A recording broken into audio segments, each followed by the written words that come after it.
Thank you for choosing Grabs TV and The Sicko Show. I'm your host, the Matty Man. Looks like Ring of Honor brought us a nice card to take a look at here. So we're going to take a look at it Thursday night. This is going to be your Thursday night Ring of Honor review. I do not like to give out spoilers. This is a recording, obviously. Definitely don't like to give out spoilers, but Ring of Honor definitely brought it well. And if you are noticing now, something looks a little bit different on our format. Everything, the layout looks different. I know I promised you I wouldn't change the layout again, but some stuff happened. In case you didn't catch any of our other shows, we have agreed to a deal in principle with Cosmic Snacks, Freshen Up Energy, and their parent corporation, as well as Temu. And some things are going to be happening, good things. Everything's good these days. Very blessed, very happy. That's the best way I can say it. I have, beyond a shadow of a doubt, enjoyed this show. I've enjoyed doing everything I do. This is kind of like a release for me. It's kind of like almost like a getaway, like a planned getaway. Every time I come in to do a show, for me, it's kind of like a vacation. Something to clear my mind, get all my wrestling stuff off my chest for the week, so on and so forth. And, Freshen Up Energy, they're like, you know what, we really want to work with you. And I said, you know what, I really want to work with you too. Come to find out, Cosmic Snacks, also part of the same portfolio, they want to work with us as well. We're happy to have a CBD sponsor. I personally use CBD. I will be using Cosmic Snacks going forward. You should too. CBD is an excellent alternative. If I have to say this once, I could say it a million times. I went from taking 4 pills at night to 1 gummy. Let me say that again. I went from 4 pills a night to sleep to 1 gummy. I don't care what anybody says about that. Totally fine with it. Love it, love it, love it. And who knows, we might have some giveaways coming soon. Very excited about that. But without further ado, because this is just a short review and obviously it's recorded, let's get to the matches here. Tony Khan came out and did a tribute to Joe Koff, which, rest in peace, Joe Koff, the renaissance of Ring of Honor itself. Very somber moment. There's been a few somber moments this week, but that one for me hit really hard. Me and my dad used to watch Ring of Honor together, and I know Joe Koff was responsible for the reboot of what we watched. So rest in peace, Joe. Condolences to your family. Whole 9 yards, man. Wrestling's not going to be the same because you're gone. And I'm just going to leave it at that. Kicking off, we had Cage of Agony. I want to say Gates of Agony. I'm sorry, Gates of Agony. I keep wanting to call it Cage of Agony because of that little trio stint they did up there in AEW. It's not a big deal. It just throws me off every time. Gates of Agony, Toa Liona Bishop Kaun. I can't say enough good things about them because if the Bloodline were 10% of what Gates of Agony are now, WWE might actually be entertaining. I'm just going to say that out loud. I'm saying the out loud part. But without further ado, Toa Liona Bishop Kaun defeated OSJ and Dave Dutra. It was not really a contest because when you're in the ring with Gates of Agony, it's hardly ever a contest. They wrestle clean. They wrestle beautifully. They hit their marks. They do everything in the world possible. I am ecstatic with Tony Khan's new booking priorities. I'm really hoping to see them up on the main roster as AEW Tag Team Champions anytime now. You can just go right ahead and put the belts on them. I know Private Party's in the running. I got it. I understand you. I got the memo before a lot of other people got the memo.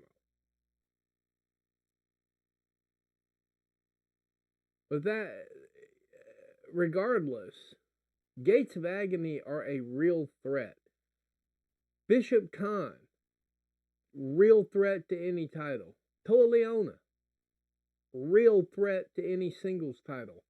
It's been time. We need to start getting these titles moving around here so we can actually get some competition. And I do believe, if done properly, Bishop Kaun, Toa Liona could make you one hell of a tag team champion. Just got to pull the trigger on it, Tony. They've shown they put the work in. They've shown they've got the look. I know for a fact Bishop Kaun's carrying the title in another promotion right now, carrying it quite well. So, in all reality, with all due respect, I think it's about time for them to get title shots, be in the title picture on the main roster. Let's go ahead and do that. Needs to happen. Lady Frost stepped in to fight against Reyna Isis and did not come up on the winning side. I am remiss to also say that her booking could use some work too. She's got a great ring presence. She definitely knows the spots. She hits her spots really well. I don't think Lady Frost is a bad wrestler.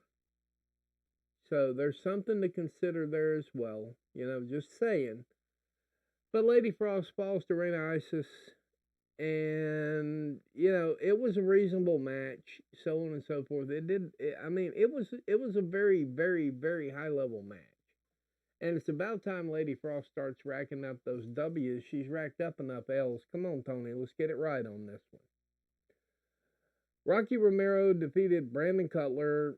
It was pretty much a standard, straightforward match. ROH Men's TV Championship, Brian Cage defeated Komander in a hella cheat code. Brian Cage goes out day in, day out, night in, night out, proves he can hang with anybody you put in front of him. You put a big guy in front of him, he can wrestle a big guy. You put a lucha in front of him, you know what? He's swinging through the ropes like he's a big, great big version of Rey Mysterio. In other words, the man can go on several different levels. He can wrestle several different styles. Glad to see it.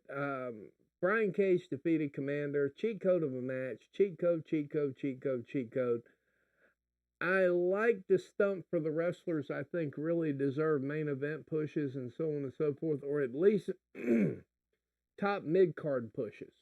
If you're not going to give them a main event push, give them a top mid-card push. That mid-card needs to be kind of stacked up there.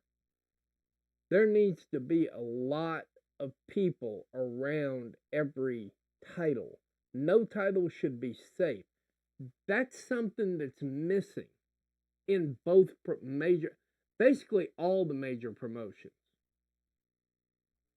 Like when I had to review the show from back in 1996, Rikishi was wrestling, but he had a couple of people scouting him. That's the way it should always be. Titles should always be in the forefront. There should be a lot of eyes on that thing. That's how you start building in. It's one of the greatest ways to get heat on a title. Get eyes on the title. You got to keep moving them in there. They got it. Brian Cage should be front and center. All your title holders should be front and center. Not even a question on that. Glad to see Brian Cage defeated Komander, so that definitely was not a one-off. They're going to give him a run with this title, see what he can do. I'm personally there for it. Brian Cage is an unrealized well of potential. Even with a title, he's still an unrealized well of potential. Should definitely consider a long-term run for him. And maybe, just maybe, put him in the international title picture or the continental title picture. Either way. Who are we kidding here, guys? Brian Cage has been ready. Following that match, they held a championship celebration for Ring of Honor Women's World Champion Athena for being the longest running champion in company history. Billy Starks got upset after Athena complained about the party and left. The segment ended when Abaddon put a cake in the champion's face, telling us we're probably going to wind up with a feud. And I'm here for that one too. I think Abaddon is one that's just been sitting on the sidelines, not really fully recognized. Whole 9 yards on that too.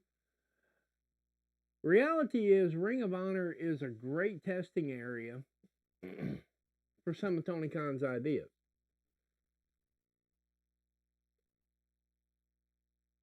It's a visiting place, not a dwelling place. And that's all I got to say about that. I think Tony's doing a great job overall with the product. Ring of Honor just sometimes leaves us wondering why, and a lot of it. So yeah, I mean, Ring of Honor had a good show. Everything that AEW has done in the last several weeks is at least passable to awesome. And that's, I mean, you can't get awesome every single week. And that's part of the problem. That's why we have injuries in the business. Everybody's trying to get that "this is awesome" chant going right in the middle of their match regardless. So there you go. I mean, it just is what it is. Slow builds, things like that, they help. And I like it when Tony uses a lot more of that and a lot less of listening to the media and these knee-jerk title changes that we get here and there, and knee-jerk wins and losses that we get here and there, because basically somebody, I'm not getting put, okay, we'll push it. You can't push everybody at one time, but overall this was a phenomenal show. Ring of Honor's on the right path. They'll be out from behind the paywall before you know it. They're doing a whole lot better than others, and I'm good with that. I'm totally fine with that. No problem at all. But like I said, this was going to be a short review for Ring of Honor. And yeah, if you have a chance, check out the website, grabstv.com. Check out our sponsors, you know, Cosmic Snacks and all of the entities around it. That's just basically it. I mean, you've got Cosmic Snacks. You've got Freshen Up Energy. Freshen Up Energy is something I'm going to need after this stream, trust me. So, but without further ado, guys, thanks for putting up with some of the stuff I've had to do here so far. I'm blessed. This is my birthday weekend coming up next week. That's all I'm going to say. It's birthday week. Next week is my birthday week, and I want to thank all of you for the views. I want to thank all of you for putting up with the old man. I know sometimes it's a challenge, but it's all good.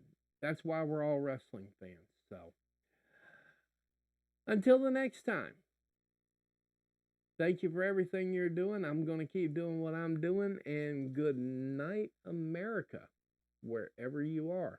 Take care and God bless.